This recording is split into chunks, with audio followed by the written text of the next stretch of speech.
Привет, друзья, and welcome to Start Russian.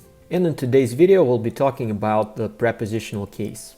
If you look at the list of the Russian cases, then technically the easiest case would be the nominative case.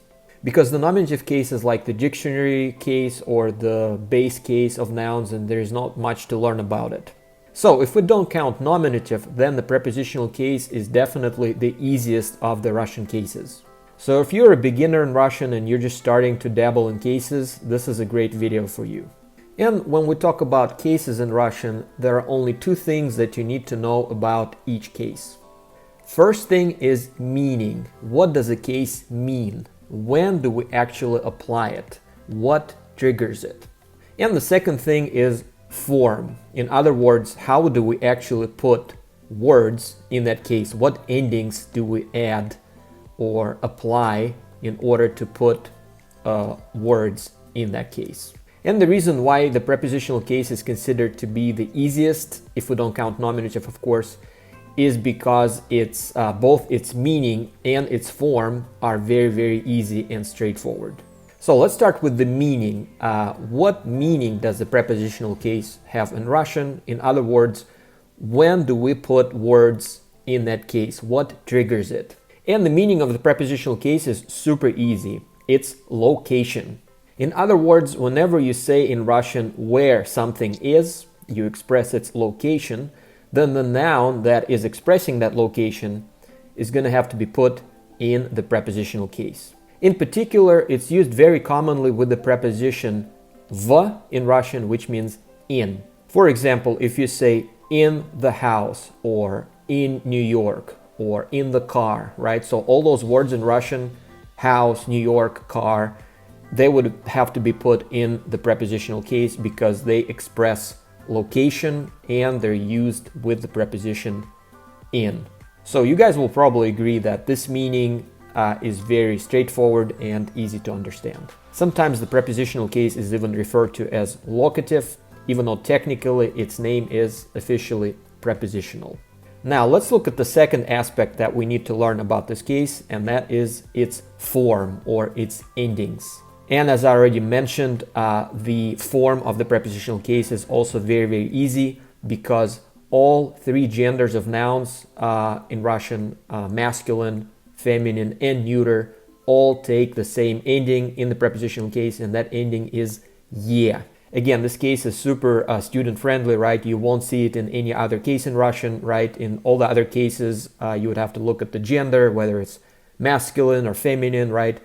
In the prepositional case, it doesn't matter. All three genders take the same ending, ye.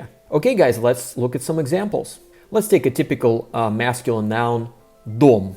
So if we use it in the default nominative case, right, we can simply say это dom, right? This is a house. So in this case, it's not expressing location. So we're just using it in the dictionary form in the nominative case. But what if I want to say that I'm in the house? So in that case, it would be я в доме, right? So in this case, we are expressing location and we are putting the word dom in the prepositional case. And we do so by adding ye, which again is the same ending for all three genders. So dom becomes доме. All right, let's look at the feminine noun. A typical feminine noun is машина. And again, in the nominative case, we would simply say это машина, right? This is a car. But if we're in the car or I'm in the car, right? I would say я в машине. I'm in the car, right? And of course, if our noun, in this case, ends in a vowel, right, машина, then we don't literally add ye. So what we do in this case is we replace our vowel with our case ending. So don't try to say машина ye or anything like that. Just replace a with ye. So машина in the prepositional case becomes машине. So in the car is в машине.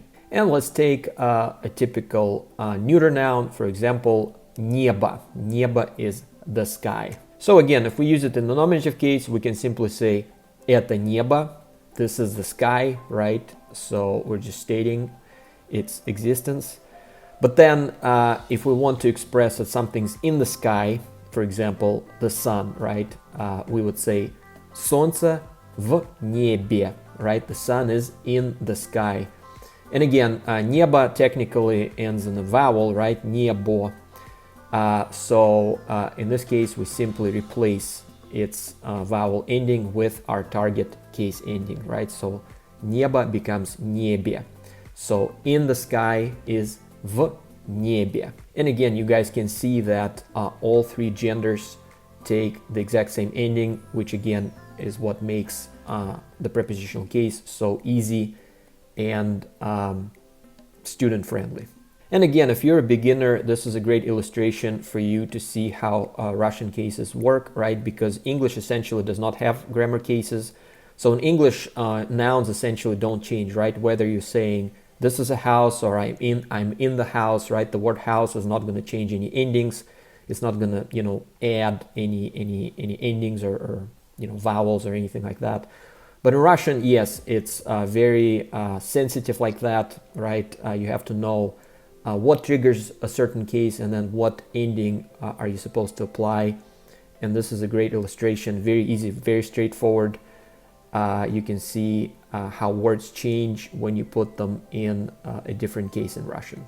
And an important thing to mention here is don't think of location as necessarily like a physical place, like, a house or a city or a car, right?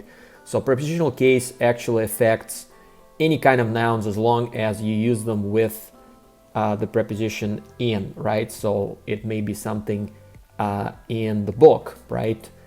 So it would be в книге, right, in the book, or in the milk, right, в молоке, or, in the phone, right, in someone's phone, в телефоне, right? So we don't think of those nouns as, physical traditional locations, right? So it can be something digital or abstract, right? But again, whenever you say in, wherever, right, in Russian, you're supposed to put it in the prepositional case, and you do so by adding that ending ye, regardless of the gender, which again is what makes it super easy. And it even affects proper names or geographical names like в Нью-Йорке, right, in New York, в Техасе, in Texas, в Америке, in America, or even, brands and company names like в Макдональдсе, in McDonald's, or в Walmarте, in Walmart. And a little disclaimer, there is more to the prepositional case. This video is just, for beginners, just kind of to help you understand what the prepositional case is all about. I will record more videos going forward, but I hope that you find this video helpful, again, if you are a beginner. Okay guys, thanks for watching. Please give this video a like if you found it helpful. Leave a comment, especially if you have any questions. Subscribe to my channel, Start Russian, and I'll see you in my next video. Спасибо и пока-пока.